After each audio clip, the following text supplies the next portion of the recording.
You have been listening to This is Free China, a program transcribed from the Republic of China and designed to promote better international understanding. This is Free China is a presentation of the Voice of Free China, the international service of the Broadcasting Corporation of China.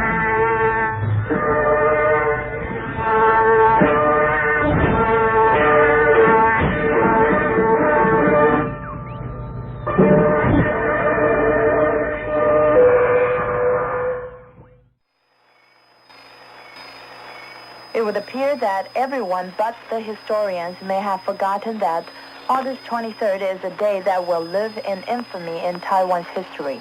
In the old days, there might have been much fanfare to mark this important anniversary, but with the war becoming less and less fashionable around the world, such anniversaries are indeed becoming an exclusive topic for historians and warfare buffs.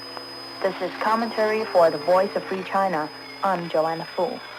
August 23rd is the date in 1958 on which the armed forces of the Republic of China on Taiwan turned the tide in the Battle of Quemoy against their Chinese Communist invaders. Had the defenders of Quemoy succumbed to the invasion, the history of Taiwan in the past 30 years certainly would have been radically different. Quemoy is a small island located less than a quarter of a mile off the communist-controlled mainland of China. Since 1949, it has been held and fortified by nationalist Chinese troops. Quemoy is the front line of Taiwan's anti-communist defense. On August 17, 1958, the Chinese communists launched an all-out invasion of the island. It was a combined effort of the Chinese Communist Air Force, Navy, and the Marines. In one of history's greatest standoffs, the seriously outnumbered defenders of Quemoy held their ground despite endless bombardment and human wave tactics employed by the communist invaders.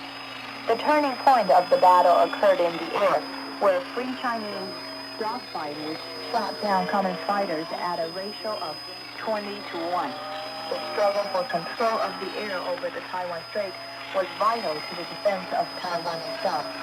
On the ground, a massive Chinese Communist invasionary force was wiped out on the early morning of August 23rd.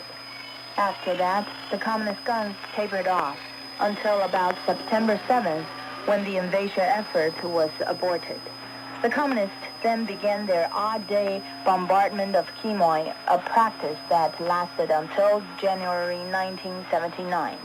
Thus, the battle for Quemoy is forever remembered not just as the confrontation that proved Taiwan could be defended against communist attack, but also as a turning point in the Chinese Civil War.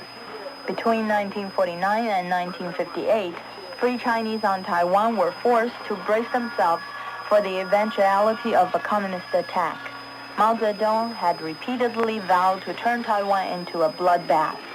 This caused the little Taiwan to have to devote a large measure of her resources to defense. The policy of using Quemoy as the front line of Taiwan's defense was, and perhaps still is, a matter of controversy.